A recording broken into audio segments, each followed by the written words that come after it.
Hello, அப்போது இன்றைக்கி நண்பர்களே, இன்றைக்கி நம்ம வீடியோ என்னன்னு பார்த்தீங்கன்னா பாருங்கள். இந்த சிவானந்தா காலனியில் ஆனந்தன் சர்மிளான்னு சொல்லிட்டு 2 பேர் இருக்கிறாங்க, சரிங்களா?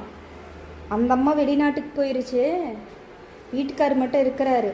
நம்ம போனோம்னா முன்னாடியே சொல்லியிருந்தேன்னா உனக்கு பிரியாணி ஆர்டர் பண்ணியிருப்போமில்ல, இப்போ வந்திருக்கிற ஜாமான்லாம் கழுவி வச்சதுக்கப்புறம் அப்படின்னு இவங்க சாப்பிட்றது பாருங்க, ஃபுல்லாக பிரியாணி, பக்கெட் பிரியாணி எல்லாம் ஆர்டர் பண்ணி சாப்பிட்டுட்டு இந்த டப்பாவில் நான் ரசம், சாம்பார்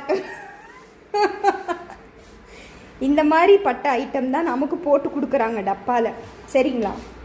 அடுத்த வாட்டி வந்து நம்ம முன்னாடி முன்னெச்சரிக்கையாக சொல்லிட்டு போகிறோம், முன்னாடியே பிரியாணி வாங்கி வைங்க ஃப்ரெண்ட்ஸ், நோட் பண்ணுங்கள், சரிங்களா?